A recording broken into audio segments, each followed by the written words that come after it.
Ouais,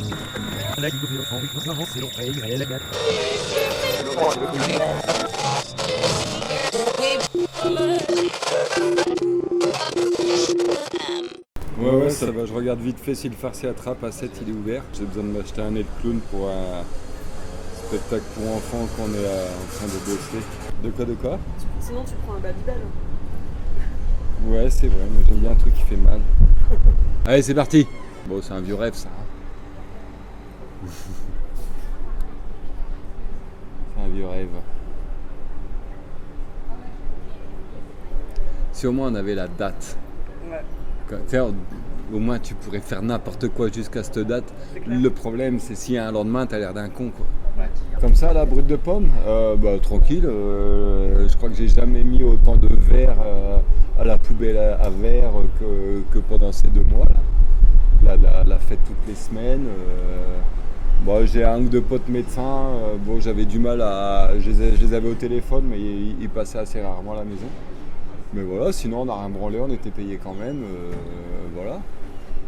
D'un point de vue pratique quotidien, c'est ça. J'ai eu la chance de me casser la clavicule une semaine avant. Donc le fait de voir mon boulot partir en fumée, j'ai eu un peu moins de mal à l'accepter. La réflexion qui m'est venue tout de suite, c'est ouf, ça va, c'est pas grave. Si vraiment c'était grave, ils en parleraient pas. Et à partir de là, voilà. Après, j'ai fait comme tout le monde, j'ai essayé de comprendre quelque chose à quelque chose qui, de toute façon, n'affiche aucune vérité. Donc voilà, on subit. On peut quand même saluer la performance d'avoir cloîtré un peu plus de 3 milliards d'êtres humains. C'est quand même une belle perf. Voilà, qu'on soit pour ou contre, on peut quand même sportivement saluer l'exploit. La suite de ma vie terrestre. Ouais. En tant qu'artiste du spectacle vivant, qu'est-ce que tu veux quoi on est dans une espèce d'inconnu. Et jusqu'à quel échelon du pouvoir cet inconnu est inconnu, je pense qu'on peut monter très haut. J'ai l'impression que personne ne sait rien, dans le meilleur des cas. Et donc on se prépare à tout, quoi. Aussi bien à reprendre le boulot. Moi je me prépare à reprendre le boulot de force au mois de juillet, sans avoir, je vais jouer, sans avoir la certitude que les dates ne seront pas annulées en amont ou même pendant, parce que je me vois pas jouer devant des gens avec des masques et des gens distanciés. Pour nous c'est contraire à toutes les règles pour réaliser un bon spectacle. Il faut au contraire un public très compact qui fasse un. Et donc la distanciation physique, comme ils disent, et le masque sont quand même 2 moyens assez efficaces de rater une représentation. Donc je vais jouer au mois de juillet en faisant abstraction de ces règles qui seront peut-être abolies d'ici là ou pas. Donc on verra.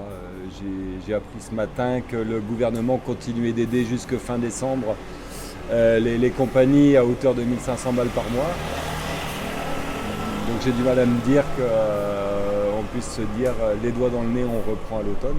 En fait, on ne sait pas. Mais en tout cas, si c'est pour jouer dans les conditions sanitaires prévues pour le moment, c'est pas la peine. Voilà, et ensuite, par la suite, on ne sait pas. Hein, c'est Houellebecq qui disait que le monde d'après sera un peu le monde d'avant, un peu moins pire. T'as l'impression que les conditions vont se durcir.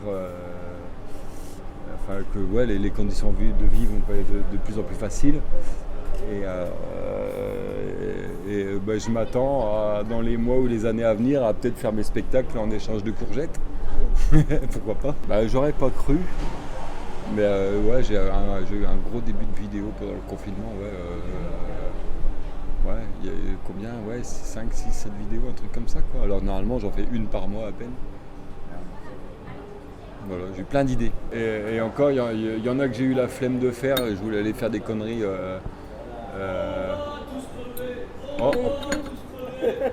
Tu vois, dès que t'en vois avec une drôle de gueule qui passe, c'est un client. Le client, tu m'as vu j'ai jamais payé tes concerts, moi. Je suis toujours arrivé à me faire rembourser, machin, etc. J'ai passé par les grilles aussi. Tu vois, c'est à cause de ce genre de client que je suis pas riche. Voilà. Mais t'as raison d'être pas riche parce que t'es moins pauvre. Voilà. De toute façon, Attends. Attends, il y a un truc que je confonds là. Je sais pas pauvre, moins riche, je sais plus. Non, oui, la pauvreté de la richesse. c'est ça. Ouais, non, mais arrêtez avec vos conneries. Moi, je veux jouer pour l'élite à un moment. De toute façon, aujourd'hui, c'est clair. Soit tu as du talent, soit tu es riche. Mais les deux, c'est rare. Il y a le culot passe par devant, le talent passe par derrière. Je veux pas dire du mal de Laurent Desberru, tu te démerdes. Mais ça te regarde pas. Il y a du bicross dans la rue avec les copains. Voilà, c'est c'est un pied vers peut-être pas la marginalisation, parce que c'est pas trop mon cas, mais un pied vers... on va appeler ça la différence. Non, non, pas du tout. Oh, tout va bien, tu passes quand tu veux. Enfin, je dis ça, je prends un risque, hein, mais... T'as de la chance. J'allais la payer, puis elle me dit non, c'est bon. D'accord. Bah écoute, Alors que j'aurais pu la voler. eh ben, tu repasses quand tu veux. Non, rien à voir. Non, j'avais envie de faire le con sur des vélos. Ma mère m'a acheté un vélo à 800 francs en 83. Et c'est comme si je l'avais toujours. Puisque j'en fais encore aujourd'hui. J'adore. J'ai connu le théâtre de rue en 97. Festival d'Aurillac, la BAF, parce que tout ce qui est relatif au spectacle vivant, au théâtre. J'allais de temps en temps accompagner des potes à la scène nationale de Douai, donc c'était du spectacle institutionnel. Je suis jamais ressorti de là une seule fois en me disant « ouais, c'était bien ». Je me suis toujours fait chier dans une scène nationale. Et aujourd'hui, en pratiquant le métier, je commence à comprendre pourquoi. Et mais en découvrant le théâtre de rue, on découvre du spectacle qu'on peut nommer théâtre, mais qui n'est pas chiant, puisque c'est fait directement pour les gens, sans le cahier des charges en amont qui vient de la politique. Donc sans avoir ce besoin de plaire aux bourgeois, sans l'ego en fait. Le narcissisme qui végète dans le milieu du théâtre en salle, quoi. Donc il y a une espèce de franc-parler, il y a de la passion de la part des artistes. Il y a, en tout cas à l'époque, il n'y avait pas vraiment d'ambition à avoir, puisque la seule ambition c'était d'avoir une tournée sur des trottoirs. Donc il y avait vraiment que la passion qui l'emportait. Ouais. Il y a aussi beaucoup d'égotisme aussi là-dedans. Hein. Tu sais, l'ado de 14 ans qui veut écouter la musique que les autres ne sont pas capables de comprendre, comme le hard rock, le punk rock. Donc il y a ça. Après, quand tu es ado, l'injustice dans le monde, tu trouves ça dégueulasse. Il y en a qui sortent. Tu trouves que c'est mal et voilà, tu le dis. Et voilà, ouais, mais comme beaucoup d'ados, hein, bon, voilà, la plupart ensuite réussissent leurs études et deviennent ingénieurs. J'ai foiré mes études, donc non. Je lis des bouquins sur l'Inde et sur le regard que portent les hindous sur les occidentaux dès les années 60-70. C'est un peu ce regard-là qu'ils ont, quoi, d'adulte enfant. Quoi. Ils nous voient un peu comme ça, sauf que depuis le temps, ce phénomène les a rattrapés aussi. Finalement, les Indiens sont devenus aussi cons que nous, ils ont Internet et ils sont devenus aussi matérialistes que nous. Ils se sont fait rattraper. C'est juste une petite question de décalage dans le temps. Il va pas être intéressant ton film, hein. Ça va pas être bien. Je le sens pas, je le sens mal. Ah mais là je te donne de la matière pour rythmer. Hein. L'anarchie. Et c'est vrai que j'avais un peu cette image des étudiants en sciences humaines, anarchistes, boutonneux, fachos de gauche avec le t-shirt du Tché à 200 francs à la fac de Lille. Ils se disent anarchistes, léninistes, anarchistes, marxistes, mes couilles. Et effectivement, quand tu vois l'explication faite par Arte de l'anarchie, Ouais, ça résonne un peu plus en profondeur. Ouais. Je crois que c'était des gens qui foutaient le bordel anti-système et après... Bah ouais, c'est ça, des inconséquents, des gens, Surtout, tous ceux qui... J'ai compris les guerres mondiales, on nous a fait croire qu'il y avait un archiduc qui était mort pour une guerre.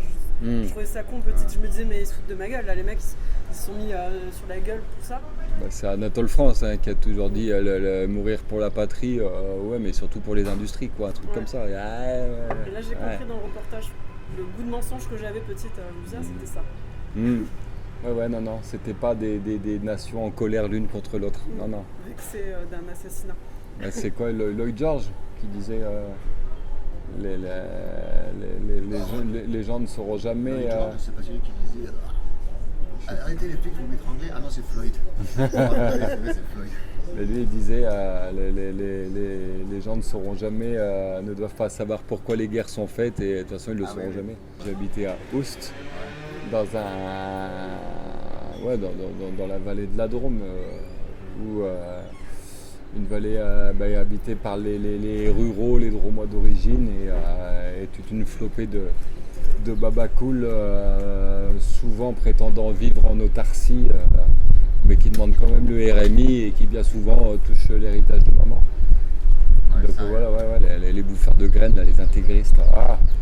Ouais, mais t'as vu ta gueule aussi, c'est normal. De quoi? Pour s'en sortir. Les écolos? Ouais, les écolieux, les écolos, les babacools. Ben, c'est un peu ça le problème, c'est que tant qu'on nous sort pas un putain de vrai bon moteur qui pollue pas, l'issue du monde ça va être cette putain de permaculture de merde. Et franchement, rien que l'idée de voir tous ces bas bordés de l'Ox sauter de joie en disant c'est nous qu'on avait raison, ça me donne envie de pleurer et je sais pas si je préfère pas mourir. Ça te donne envie de sauver le système? Bah, on est bien dedans quand même. Ouais. Petit resto de temps en temps, un petit McDo, ça va, on n'en meurt pas. Voilà, et puis prendre l'avion, quoi. Prendre l'avion, putain. Aller dans les pays pauvres, tu vas en Inde, 5 heures d'avion, 450 balles le billet, tu bouffes pour 2 €. Les Indiennes, elles font un peu la fine bouche, quoi. Elles sont un peu sectaires. C'est un peu dur de niquer de l'Indienne. Mais à part ça, ouais, non, franchement, le système, il est parfait, quoi. J'ai des potes qui ont ça, parce que bon, s'il n'y a plus le choix, s'il y a une grève des routiers, que les gens commencent à se bouffer entre eux parce que les routiers font grève et qu'il n'y a plus rien dans les magasins, bon, bah, je pense que j'aurai un instinct de survie comme tout le monde, mais je laisserai pousser la dépression, surtout. Je crois que je me suis mis à avoir du respect pour ces gens-là, donc suffisamment pour ne pas me réclamer de leur secte. La police, c'est un peu comme les Arabes et les Noirs, ils sont pas tous comme ça. J'ai vu que les mecs ils mettaient des menottes par terre parce qu'ils avaient plus le droit d'étouffer les Noirs. Je me suis dit que ça devait pas être si simple que ça. Enfin bon, c'est assez frustrant l'idée que la police soit aussi vigoureuse à défendre ce qu'ils appellent la République. J'ai l'impression que dans leur milieu, on leur dit « les gars, c'est vous le dernier rempart pour sauver la République, vous êtes le dernier rempart de la République ». Et j'ai l'impression quand même pour certains commencent à comprendre que ce qu'on appelle la République dans leur milieu, c'est une coquille vide et que la République effective, ils tapent dessus souvent le samedi après-midi. Après, voilà, c'est tout ce que j'ai à dire. Je commence à m'intéresser à la Révolution française et tout ce qui se passe après, où tu te dis que finalement, au moins la France a connu un semblant de démocratie juste pendant 2 mois, pendant la Commune de Paris. Pendant le reste du temps, c'était un peu une blague. L'histoire des sans-culottes déjà entre 89 et 91, qui s'en vont faire le boulot pour les Girondins et qui se retrouvent sans avoir le droit de vote une fois le travail accompli. Je te dis, bon, bah, c'est un bon avant-goût, quoi. Le problème, c'est que le mot, il a été tellement sali, galvaudé, que tu es obligé d'en trouver un autre. C'est comme communiste, tout de suite, tu penses aux moustaches de Staline, et parce que, de toute façon, ils n'en ont rien fait de bien, où que ce soit. Tu as toujours des embryons de bonnes choses, mais tu as toujours eu, de tout temps, des gens un peu plus malins que les autres, pour dire... Va gratter la terre, moi je m'occupe de tes affaires. Et tu peux l'appeler capitalisme ou communisme ou machin, c'est juste un déplacement du fric. Quoi. Mais, homophobe, extrême droite, antisémite et anti-vaccin. Avec quelle intensité ils vont insister pour que le confinement ait lieu. Et ils sont quand même ils sont allés assez loin, puisqu'ils sont allés jusque dans les chemins de campagne faire demi-tour aux cyclistes. Toujours pareil, est-ce que cette histoire-là fait partie d'un agenda ou est-ce qu'on est vraiment dans une histoire de pangolin qui a pollué toute la planète? C'est avoir une certitude dans un sens ou dans un autre, c'est quand même très très compliqué, quoi. C'est imbécile, quoi, d'être sûr de quoi que ce soit. Il y a un constat de départ, c'est qu'il y a une nécessité de poser l'avion et que ce soit la nature qui s'en charge ou on ne sait pas qui s'en soit chargé, pourquoi pas. Je pense que ce soit qu'on soit dans le cadre d'un complot ou pas, je m'en branle en fait. Ça change rien au quotidien, quoi, que ça reconfine ou pas. Si tu veux, s'il y a un reconfinement, est-ce que ce sera pour d'authentiques raisons médicales ou est-ce que ce sera pour une autre nécessité de nous faire passer une information ou encore d'autres choses qui nous dépassent, quoi. Techniquement, ils en sont capables. Ouais, techniquement, ils en sont capables. Non, je suis très content que les militants le fassent à ma place. Non, j'étais militant un mois dans ma vie à l'époque des intermittents du spectacle. J'avais l'impression d'être un témoin de Jéhovah. Mais t'as l'impression que c'est utile d'être militant écologiste aujourd'hui ou ça n'a aucun sens?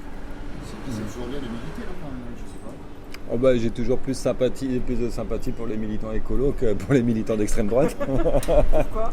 Hein? Tu préfères la vie, c'est ça? Parce qu'il est plus sur les plantes que sur l'affect, en fait. Sur l'affect, un peu. Je pense que le racisme c'est mal et que la vie c'est bien. Bah, je sais pas pourquoi je préfère, parce qu'en plus, au moins, le militant d'extrême droite, il sent pas des trous de bras, quoi. Mais,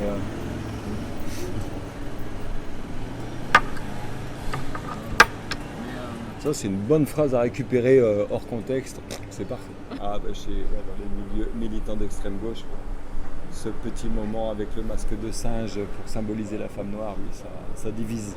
J'ai des gens qui ont quitté la salle à Avignon, un petit théâtre de 100 places, ils quittent juste après la femme gorille, en disant, puis là, tu sais, puis ils font du bruit, quoi, tu vois, ils disent non, on cautionne pas ça, machin, ça c'est raciste. Ben oui, c'est raciste, sinon je le ferais pas. Et puis tu sais, tu vas pas commencer à leur expliquer, bah oui, tu joues le raciste pour... et on connaît les chansons, hein, on connaît, mais alors ça, c'est raciste. Bah oui. Puis tout ce que j'ai trouvé alors... Donc c'est des gens qui connaissent déjà tes chansons, qui vont dans tes spectacles et qui sont surpris de ce que tu fais. Ouais, et puis tu sais, j'avais le masque à la main, puis je leur dis, ouais, mais regardez les narines quand même, c'est ressemblant. Et voilà, on s'est quitté là-dessus. Ils m'ont défoncé sur tous les forums où tu commentes les spectacles que tu as vus. Oh, c'est drôle. Ouais. C'est juste drôle.